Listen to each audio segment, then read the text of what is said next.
La foi est comme le jardin du croyant. Elle est précieuse et florissante si on lui assigne du temps. Mais sans entretien, ses fleurs fanent et laissent place aux mauvaises herbes. Alors la foi peut disparaître comme une plante s'éteint sans la lumière du soleil. Labourer le jardin de la foi, c'est raser les mauvaises herbes de l'ego, de l'envie, de l'orgueil et de la paresse. C'est chercher un terrain propice à une bonne récolte au printemps. C'est parfois tout quitter, changer de fréquentation, trouver le silence dans le moment présent. Labourer le jardin de la foi, c'est parvenir à sentir ce parfum doux comme le musc, celui d'un cœur apaisé et pur. C'est aussi apprendre à maîtriser les règles de la nature comme les lois du chemin droit d'Allah éclairent notre côté obscur. Labourer le jardin de la foi, c'est choisir quels fruits et légumes planter et à quel endroit, parce que toutes les vérités ne sont pas bonnes à dire à chaque fois. C'est aussi arroser d'une eau pure les graines enfouies sous la terre, comme le dhikr et le Coran arrosent les âmes en prière.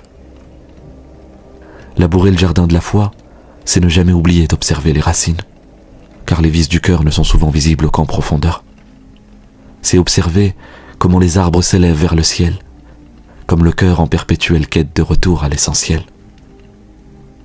Parce que finalement, le jardin que l'on entretient ici-bas est une parcelle vivante de celui qu'on espère dans l'au-delà. Et que pour goûter les délices des jardins du paradis, l'âme devra indéniablement goûter aux fruits de l'apaisement dans cette vie.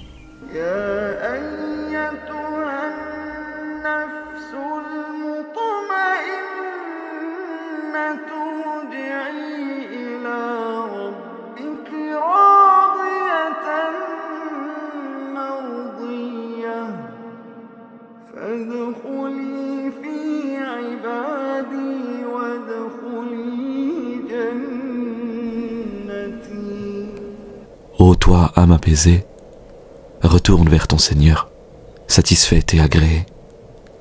Entre donc parmi mes serviteurs et entre dans mon paradis.